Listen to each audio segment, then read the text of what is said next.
Ascombe School is an independent girls' school in Sydney, Australia, with a proud mathematics tradition where the girls are encouraged to pursue the highest intellectual level within their capability. Ascombe School follows the Dalton plan, where the students are encouraged to become independent learners through the three key pillars: the lesson, the study, and the assignment.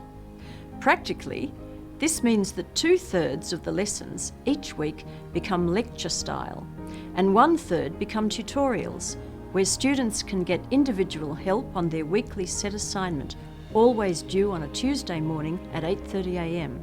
The lessons where individual help is available are called studies. In the state of New South Wales, there are 4 levels of mathematics that you can choose to study. There is Standard Mathematics, Mathematics Advanced, Mathematics Extension 1 and Mathematics Extension 2. I had an Extension 2 class last year, and so I wanted to make sure that they could maximise their potential by the time they went into the final examination. In July, they do an internal examination, which we call the trial, and then they do an external examination in October. The Action Research Project was designed to see if we could get a better outcome in the final examinations than previous years. It involved a 6-week cycle between the trial examination and the final examination of practice papers, identifying difficult questions, working collaboratively in groups, and one of the important aspects was to attempt difficult questions without being given the solutions. Very often at this high level, students are given solutions. Often, if they are unable to do these questions, students were not given solutions, and this was a key aspect of the project. The results turned out to be fabulous, and they were even better than some we have had in past years. This was even in spite of the fact that the girls had had long lockdowns due to COVID-19. Initially, when they sat the trial, they had had little practice at external examinations or even formal examinations because of the lockdowns. We see in the papers all the time that the numbers are declining in the higher levels of maths. And so what we could call the higher levels of maths is like the calculus levels of mathematics, perhaps. So in New South Wales, we have the advanced course, which is worth 2 units, calculus. Then we have Extension 1, which is 3 units, and then we have Extension 2, which is worth 4 units towards their matriculation exams. And because it's mathematics, it's what we call nested. So you need the advanced knowledge to do Extension 1, and you need the Extension 1 to do the Extension 2. The numbers of girls taking the higher levels of maths is also declining. Not just that anyone taking higher levels of maths, but girls as well. So over the last 20 years, it's been declining. If you actually look at all the statistics, about 40% of Extension 1 or Extension 2 students are girls. And there are lots of theories about that. Apparently girls like collaborating, and boys are born to rule. So boys like a challenge. And so boys think they can do higher levels of maths, and girls like being with each other and discussing things like history. So apparently girls think they will get a higher matriculation result by focusing on English and the humanities. That's from the Sydney Morning Herald in November 2022. I always enjoyed maths when I was at school. I don't see why girls can't enjoy maths. It bothers me that girls don't like doing maths, especially the higher levels. The Higher School Certificate, the HSC, examinations in New South Wales, Australia, are the external matriculation examinations required for entry into tertiary study. Students regard them as high stakes because they perceive that these examinations determine their future path in life.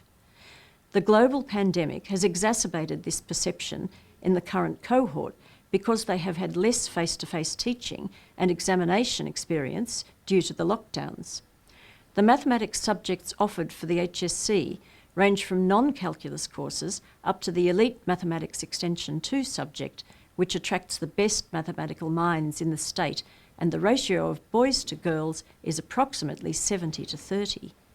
Girls perceive this level as the domain of boys, and even highly gifted girls need to be convinced they are capable of this elite subject.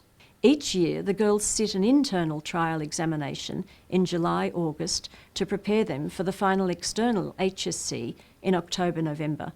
This action research project was designed to build the confidence of the girls in the period of approximately 6 weeks between these two examinations before they went off on a 3-week holiday study vacation in September to prepare for the final HSC examinations.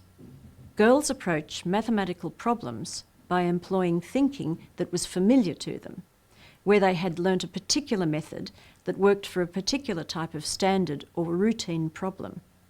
Thus, exposure to non-routine questions without the tools to approach them potentially leads girls to choosing other disciplines of study. Girls need more exposure to non-routine questions, but with underlying support structures. Giving students non-routine, unfamiliar, non-procedural, higher-order problem-solving types of problems, such as the ones found at the end of higher-level examinations, leads to creative thinking and the reasoning required for success in these problems. Creative reasoning is considered not gender-related. The important protocol when exercising this process in the classroom is not to allow access to solutions.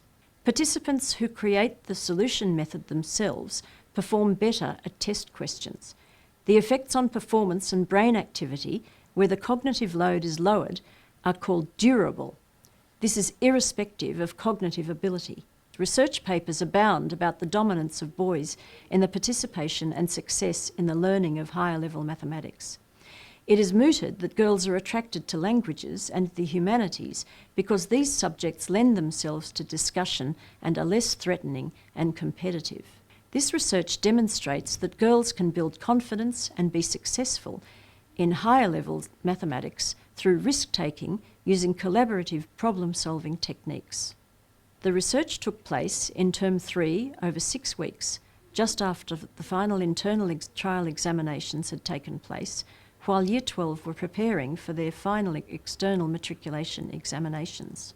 When preparing for final examinations, the interventions I decided upon would, I hoped, fulfil the aim of maximising the improvements that could be made in the 6 weeks left. In the 6 weeks, we did a repeated cycle each week: practice, correct, analyse and refine. The girls did a practice paper, they corrected it, they analysed their errors and were forced to attempt these questions again without the solutions, and then they refined their methods and techniques. The external paper that they eventually sat in October hit the media because of the level of difficulty. The girls felt that the paper was terrible when they sat it at the time, but the results turned out to be fabulous, and they were even better than some we have had in past years. Some of the girls came to visit me after the 6 weeks during the holidays, and I had a chance to ask them what they thought of the intervention and whether they thought they had learnt anything. It helped me improve in what we were doing, but then on the actual HSC, I felt like there were so many questions that we just couldn't have learned for. But I did notice like marked improvement between each test I did. Like I started around, I don't know,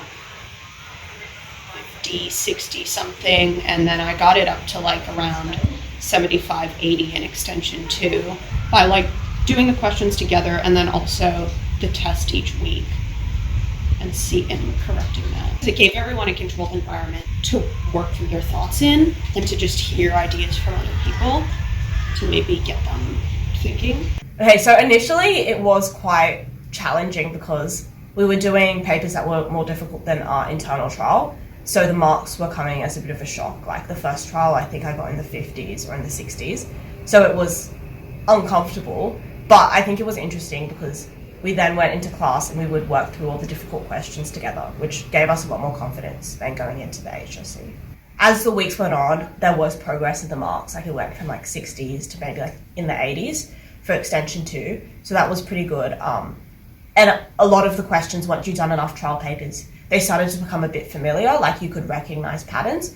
So I felt definitely more confident going into the HSC. After 6 weeks of collaboration, the students comfortably attempted the practice papers on their own in readiness for the external examination. The published results of their final exams reflect the success of this project in raising confidence and engendering a fearless approach to mathematical problem solving.